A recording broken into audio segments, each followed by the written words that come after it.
আসসালামু আলাইকুম ওরহমতুল্লাহি ওবরাকাতু। কোরআন শিক্ষার আসরে আজকে ক্লাসে আপনাদের সকলকে স্বাগতম। আনমিউট হন। ওয়ালাইকুম আসসালাম রহমতুল্লাহি ওয়া বারাকাতুহু। কেমন আছেন কেমন আছেন আপনারা? আপনি? আলহামদুলিল্লাহ ভালো আছি। সাইম সাকিন, কি অবস্থা? আলহামদুলিল্লাহ। আচ্ছা, সবসময় আলহামদুলিল্লাহ বলতে হবে, তাই না? আল্লাহ তাআলা শুকরিয়া আদায় করতে হবে। আমার সাথে আজকে সাইম সাকিনও আছে। কোনো এক কারণে আমি আজকে অফিসে যাইতে পারি নাই, তাই ওদের বাসায় ক্লাসটা করতেছি। এজন্য আসলে মুখে অন্ধকারও লাগতেছে, তাই না? তাই বিষয়টা কেউ কিছু মনে করবেন না। আমি হচ্ছে আমাদের আহ, যেখানে পড়া এটা ওপেন করতেছি।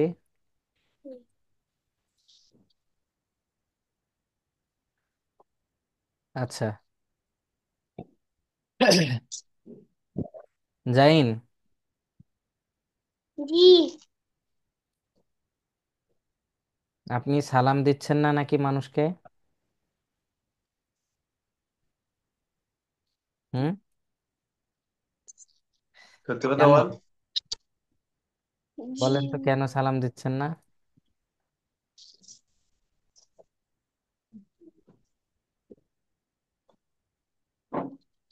সবাই একটু স্ক্রিনের দিকে লক্ষ্য করি। আচ্ছা, আমরা প্রথমে দরুদ শরীফ পড়তে থাকি। আউযু বিল্লাহি মিনাশ শাইতানির রাজীম। আউযু বিল্লাহি মিনাশ শাইতানির রাজীম। বিসমিল্লাহির রহমানির রহিম। বিসমিল্লাহির রহমানির রহিম। আল্লাহুম্মা সাল্লি আলা আল্লাহুম্মা সাল্লি আলা মুহাম্মাদিন মুহাম্মাদিন নাবিয়্যিল উম্মিয়্যি নাবিয়্যিল উম্মি ওয়া আলা আলিহি ওয়ালা আলিহি ওয়া সাল্লিমা তাসলিমা। ওয়াসাল্লিমা তাসলিমা। রব্বি জিদনি ইলমা। রব্বি জিদনি ইলমা। রব্বি জিদনি ইলমা। রব্বি জিদনি ইলমা। রব্বি জিদনি ইলমা। রব্বি রব্বি জিদনি ইলমা। মাশাআল্লাহ।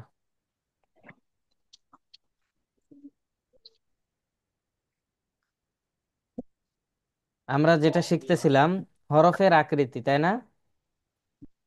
জি। হরফের আকৃতি শিখতেছিলাম। আপনারা কয়েকদিন হচ্ছে ক্লাসে জয়েন করতে পারেন নাই, সাইম সাকিন। যাই হোক, সমস্যা নাই। ক্লাসের রেকর্ডিং ভিডিওটা দেওয়া আছে, আপনাদেরকে দরকার হয় আমি আরেকবার দিয়ে দিব। ক্লাসের রেকর্ডিং ভিডিওটা একটু আপনারা দেখে নেবেন, ঠিক আছে? জি। আর জাইন তো মোটামুটি বুঝতে পারছেন না আমাদের এই বিষয়গুলো? জি। ওকে, মাশাআল্লাহ। তাহলে আমরা প্রথম দিন কয়টা হরফ শিখছিলাম? 5টা হরফ শিখছিলাম, তিনটা। তাই না? 5টা হরফ জি। শিখছিলাম। বা, তা, সা, নুন, ইয়া। বা, তা, সা, নুন, ইয়া। বা, তা, সা, নুন নিয়া। নুন, ইয়া। মাশাআল্লাহ। এখন দেখেন, এই হরফটার নাম কি?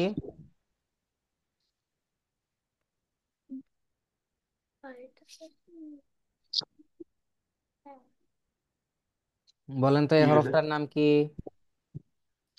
জিম। মাশাআল্লাহ। সাইম বলেন তো। জিম। আচ্ছা, জিম। জিম। মাশাআল্লাহ। এখন এই জিম যখন পরিপূর্ণভাবে লেখা হয়, একটা হরফ আলাদাভাবে লেখা হয়, তখন জিম এইভাবে থাকে। এখন যখন আমরা একটা হরফ দিয়ে শব্দ গঠন করব, মানে একটা হরফের সাথে আরেকটা হরফ মিলিতভাবে লিখব, তখন শব্দের শুরুতে যদি জিম হরফটি আসে, তখন জিম হরফটি এইভাবে আসবে।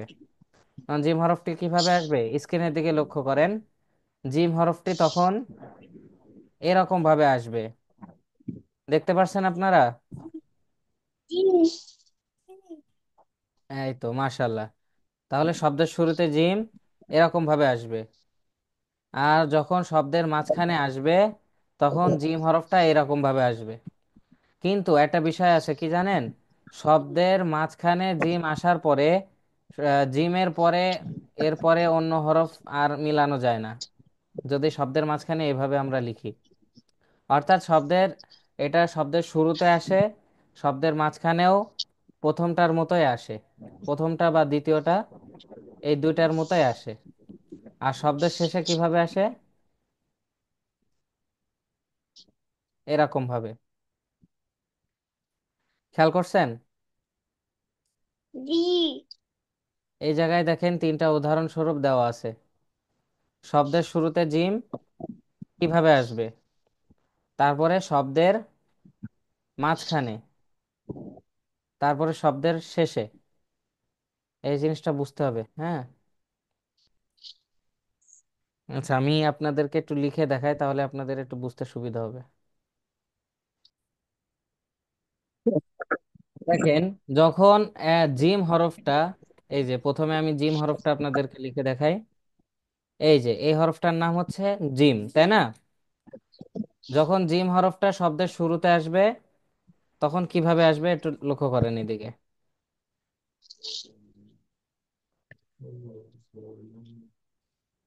তখন জিম হরফটা এরকম ভাবে আসবে, বুঝতে পারছেন জাইন? জি। মাশাআল্লাহ। যখন শব্দের মাঝখানে জিম হরফটা আসবে, প্রথমে ডান দিক দিয়ে একটা বাঁকা দাগ, তারপরে এইভাবে, তারপরে এইভাবে। শব্দের মাঝখানে যখন জিম হরফটা আসবে তখন এরকম ভাবে আসবে, আগেরটার মতোই, জাস্ট ডান দিক দিয়ে একটা বাঁকা দাগ আসবে, বুঝতে পারছেন? জি। জি। আর যখন শব্দের শেষে আসবে তখন ডান দিক দিয়ে একটা বাঁকা দাগ, তারপরে পরিপূর্ণভাবে জিম হরফটা এইরকম ভাবে, অনুরূপ ভাবে আমি যেভাবে দেখাচ্ছি একটু দেখেন, ঠিক এইভাবে জিম হরফটা শব্দের শেষে যখন লিখতে হবে তখন এইভাবে লিখতে হবে, বুঝতে পারছেন? জিম। জি। আপনি কি খাতা নিয়ে আসছেন, খাতা কলম? জি। লিখে ফেলেন দ্রুত, জিম হরফটা লিখে ফেলেন। ওই দিকে একটু ভালো করে দেখান তো, জাইন, ক্লোজ করে নিয়ে আসেন।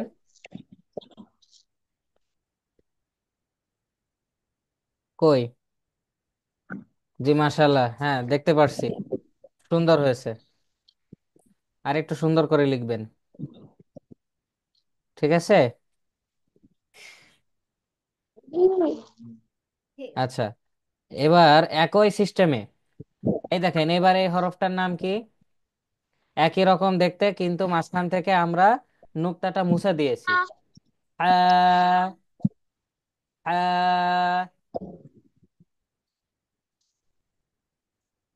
তাই না? এখন হা হরফটা, এদিকে খেয়াল করেন। যখন হা হরফটা শব্দের শুরুতে আসবে, প্রথমে এভাবে একটা বাঁকা দাগ, তারপরে সোজা,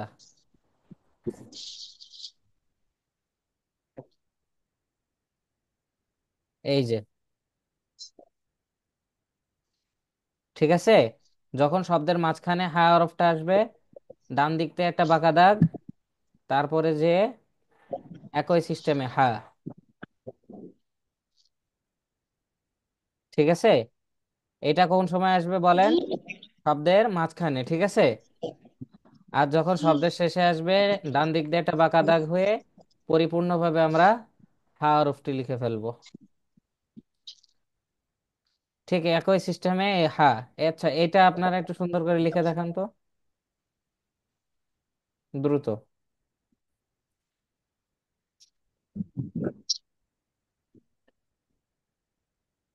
একই সিস্টেমে খ হরফটা, উপরে একটা নুক্তা হবে, শব্দের শুরুতে যখন খ হরফটা আসবে তখন এইভাবে বাঁকা দাগ, শব্দের শুরুতে উপরে একটা নুক্তা দিয়ে দিলে খ হয়ে যাবে। মাঝখানে যখন আসবে একইভাবে ডান দিক দিয়ে বাঁকা দাগ, খ লিখে উপরে একটা নুক্তা, শব্দের শেষে ডান দিক দিয়ে বাঁকা দাগ, পরিপূর্ণভাবে খ হরফটা লিখে দিতে হবে। বুঝতে পারছেন? জি। খুব সহজ। এই তিনটা আপনারা পারবেন না সবাই? জি। তাহলে শব্দের শুরুতে একটা হরফ কেমন হয়, শব্দের মাঝখানে কেমন হয়, শব্দের শেষে কেমন হয়, এই জিনিসটা আমাদের ভালোভাবে বুঝতে হবে। বুঝলে আমরা তাহলে আর কোরআন শরীফ পড়তে বা মিলিত হরফ যেগুলো এগুলো বুঝতে আমাদের সমস্যা হবে না, ঠিক আছে? জি। এজন্য ক্লাসের রেকর্ডিং ভিডিওটা একটু সবাই মনোযোগ সহকারে দেখবেন। আচ্ছা, জিম হা খ, তারপরে হরফের নাম কি? দাল, তারপরে হরফের নাম কি? দাল। দাল। এখন দাল হরফটা যখন একা আসে তখন এরকম আসে, তাই না? দাল হরফটা জি। যখন একা আসে তখন এই সিস্টেমে আসে। এখন এই দাল হরফটা যদি কোনো শব্দের শুরুতে আসে তাহলে কিভাবে আসবে একটু খেয়াল করেন তো। দাল হরফটা যখন কোনো শব্দের শুরুতে আসবে তখন একই ভাবে আসবে, কারণ শব্দের শুরুতে এটা মানে শব্দের শুরুতে আসে, কিন্তু এর পরবর্তীতে কোনো হরফ মিলানো যায় না। দালের পরবর্তীতে কোনো হরফ মিলানো যায় না। আর যখন দাল শব্দের মাঝখানে আসবে তখন এই দিক দিয়ে একটা বাঁকা দাগ, তারপরে দাল আমরা যেভাবে লিখি এই যে, দেখছেন কেমন? আর যখন কোনো শব্দের জি। শেষে আসবে একই সিস্টেম। এই যে, তার মানে কি বোঝা যাচ্ছে দেখেন, এই যে যে দুইটা সিস্টেম আমরা লিখলাম, এটা শব্দের মাঝখানেও আসে, শব্দের শেষেও আসে। আর শব্দের শুরুতে দাল সবসময় দাল যেরকম ভাবে লিখি আমরা সেরকম ভাবে আসে, কারণ এর সাথে এর গায়ে মিশে অন্য কোনো হরফ লেখা যায় না। বুঝতে পারছেন? এই হরফটা একা আলাদা লিখতে হয়। আমার কথা বুঝতে পারছেন? জি। তাহলে এখানে কি করতে হবে? জাস্ট উপরে একটা নুক্তা যদি আমরা দিয়ে দিই আমাদের হরফটা চেঞ্জ হয়ে যাবে। তখন হরফটার নাম কি হয়ে যাবে? জাল। হরফের নাম কি হবে? জাল। দা। লাগবে না বলছি। জাল হরফটা শব্দের শুরুতে এইভাবেই আসবে, কিন্তু শব্দের মাঝখানে বা শেষে যদি আসে তখন ডান দিকটা একটা বাঁকা দাগ এসে আমাদের যেভাবে আমরা জাল লিখি এভাবে লিখে দিব। এটা শব্দের শেষে বা মাঝখানে আসবে। আমার কথা বুঝতে পারছেন? জি। মাশাআল্লাহ। একই সিস্টেমে র হরফটাও অনুরূপ ভাবেই হবে, কারণ এইগুলো এই কয়েকটা হরফ আছে, দাল জাল র ঝা, হ্যাঁ, এই এই হরফগুলো আসলে শব্দের শুরুতে যদি আসে একাই আসে, কারণ এই হরফের সাথে মিলিতভাবে এর হরফের সাথে মিলিতভাবে আগে মিলানো যায়, এই হরফের আগের হরফের সাথে মিলানো যায়। কিন্তু র হরফটা দাল জাল র ঝা এই কয়টা হরফ এর পরের হরফের সাথে মিলিয়ে মিলিয়ে লিখা যায় না। মানে আমি একটু আরো বিস্তারিত ভালোভাবে বুঝাই। মনে করেন আমরা প্রথমে বা হরফটা লিখলাম, লিখে বা হরফের সাথে আমরা কি করলাম? দাল হরফটা লিখলাম। এই দেখেন, নিচে একটা নুক্তা দিয়ে দিয়ে দিয়ে বা হয়ে গেল, তাই না? প্রথমে এই হরফটার নাম কি? বা। তারপরে এই হরফটার নাম দাল। এখন এই বা হরফটা আমরা কি করছি? এই বা হরফের পরে দাল হরফটা লিখছি, তাই না? তার মানে এই দালের আগে একটা হরফ আমরা লিখতে পারছি গার সাথে মিলাই, তাই না? কিন্তু এই দালের পরবর্তীতে কোনো হরফ লেখা যায় না গার সাথে দিয়ে, এই দালের পরে অন্য কোনো হরফ লেখা যায় না। বুঝতে পারছেন? দাল জাল রজা এগুলোর পরে আর কোনো হরফ লেখা যায় না। আমার কথা বুঝতে পারছেন জাইন? জি। যদি বুঝতে অসুবিধা হয় আমাকে বলবেন, আরো ভালোভাবে বুঝাই দিব। কি বুঝতে পারলেন আমারে বলেন একটু শুনি।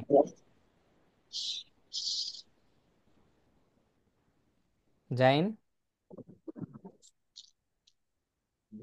দাল জাল র ঝা এই কয়েকটা হরফ এর আগের হরফের সাথে মিলিয়ে লেখা যায়, কিন্তু এর পরবর্তীতে কোনো হরফ মিলিয়ে লেখা যায় না। বুঝতে পারছেন? ডান দিকের হরফের জি। সাথে মিলানো যায়, কিন্তু বাম দিকের হরফের সাথে দাল জাল র ঝা মিলানো যায় না। এই যে এই হরফের নাম র। র হরফটা শব্দের শুরুতে যখন আসবে এরকম ভাবেই আসবে, একা। ঠিক আছে? এখন এই এই র হরফটা যখন কোনো শব্দের মাঝখানে বা শেষে আসবে তখন এই দিক দিয়ে ডান দিক দিয়ে একটা বাঁকা দাগ এসে র হরফটা আমরা যেভাবে লিখি এভাবে লিখে দিতে হবে। আমার কথা বুঝতে পারছেন? সাকি জি। জাইন, আপনি বুঝতেছেন? জি। আচ্ছা, এখন র এর উপরে যদি আমরা একটা নুক্তা দিয়ে দিই, ব্যাস, ঝা হয়ে গেল। ঠিক না? জি। মাশাআল্লাহ। দাল জাল র ঝা। এখন আমরা আরেকটা হরফ শিখব, একদম সহজ। বলেন এই হরফটার নাম কি? আলিফ। আলিফ টান দেওয়া যাবে? জি আলিফ, না। আলিফ, তাই না? জি। মাশাআল্লাহ। এখন একটা বিষয় আছে, আলিফ এই হরফটা যখন কোনো শব্দের শুরুতে আসে, যখন কোনো, শব্দের শুরুতে আসে। তখন কিভাবে আসে জানেন? জি না।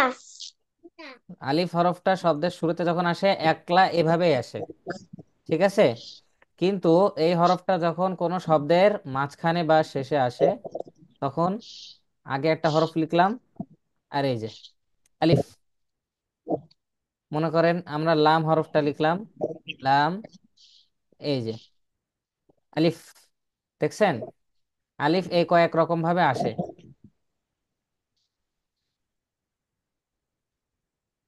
আমরা এভাবে একটা হরফ লিখতে পারি, লিখে এখানে আলিফ দিয়ে দিলাম। কি বুঝতে পারছেন? জি। বা আল্লাহ লেখার সময় যেভাবে আলিফটা আসে, এই যে লাম, লাম, হা, শব্দের শুরুতে এই এই হরফটা আলিফ আসছে, তাই না? জি। তাহলে আজকে আমরা কয়টা হরফ শিখলাম? জি, পাঁচটা। না না, জিম, হা, হ, দাল, জাল, র, ঝা, আলিফ। আটটা হরফ শিখছি, আটটা। কয়টা হরফ? কাছাকাছি তো। হ্যাঁ, 10টার কাছাকাছি তো। হ্যাঁ, এই দেখেন, জিম, হা, খ। হ, দাল, দাল। খ। ঝা। জাল, র। র, ঝা, ঝা। আলিফ। আলিফ। জিম, হা, হ, দাল, জাল, র, ঝা, আলিফ। এই কয়টা হরফের আকৃতি আজকে আপনাদের পড়া থাকবে, একদম সোজা। হ্যাঁ, এটা আপনারা দ্রুত একটু ভিডিওটা দেখে প্র্যাকটিস করে আসবেন, কালকে আপনাদের কাছে জিজ্ঞাসা করা হবে। দ্রুত আমরা এইটাও দ্রুত শেষ করে দিব ইনশাল্লাহ, 2-1 দিনের ভিতরে। তারপরে আমরা আরো সামনে অগ্রসর হব ইনশাল্লাহ, ঠিক আছে? জি। জি। না, আপনাদের এটা কষ্ট করে লেখার দরকার নাই, আপনারা এটা বুঝলেই হবে, ঠিক আছে? কারণ আমাদের উদ্দেশ্য জাস্ট আপনাদের লেখা না, আপনাদের বোঝানোর উদ্দেশ্য। কারণ আমরা সময় এই দেখেন এখানে যে কয়টা হরফ যেভাবে লেখা আছে, আমরা এভাবেই শিখছি, তাই না? কিন্তু আমরা তো এর আগে জানতাম না যে জিম হরফটা এভাবেও লেখা যায়, জিম হরফটা এভাবেও লেখা যায়, তাই না? হ্যাঁ, জি। এটা কিন্তু ছোট হাতের জিম অনেকে বলতে পারে, কিন্তু এরকম কিছুই না। আহ ইংরেজিতে যেরকম ছোট হাতের বড় হাতের থাকে, এরকম কিছু না। এটা আসলে শব্দের শুরুতে, মাঝখানে, শেষে কিভাবে আসে, এটাই হচ্ছে ডিফারেন্সটা, ঠিক আছে? যখন জিম হরফটা একা কোথাও লেখা থাকবে, তখন জিম হরফটা এরকম ভাবেই থাকে। কিন্তু জিম হরফটা যখন কোনো শব্দের শুরুতে আসে, তখন জিম হরফটা এরকম ভাবে চলে আসে। বুঝতে পারছেন আমার কথা? জি। আচ্ছা, মাশাআল্লাহ। জায়েন কি ঠিক মতো নামাজ পড়তেছেন তাই বলেন? জি। নামাজ পড়তেছেন ঠিক মতো? জি। আচ্ছা, আর আব্বু আম্মুকে বেশি ডিস্টার্ব করবেন না, আপনিও না আপনার ভাইও না, আমি যেন আর না শুনি। আর সবাইকে সালাম দিয়ে চলবেন সব সময়, ঠিক আছে? আপনাদের সবাইকে জি। বলতেছি, সব সময় সালাম কালামে চলবেন। আব্বু আম্মুকে কখনো কষ্ট দিবেন না, তারা যা বলে তা শুনে চলার চেষ্টা করবেন, ঠিক আছে ইনশাল্লাহ? জি ইনশাআল্লাহ। ইনশাল্লাহ। দ্রুত ইনশাআল্লাহ এই হরফের আকৃতি ক্লাসটাও শেষ হয়ে যাবে। এটা শেখার পরে আমরা আরো সামনে অনেক মজার মজার জিনিস শিখবো। এজন্য রিকোয়েস্ট থাকবে প্রতিদিন নিয়মিত ক্লাসে জয়েন করার, ঠিক আছে? জি। সবাই ভালো থাকেন তাহলে। আসসালামু আলাইকুম ওয়া রাহমাতুল্লাহ। ওয়ালাইকুম আসসালাম ওয়া রাহমাতুল্লাহি ওয়া বারাকাতুহু।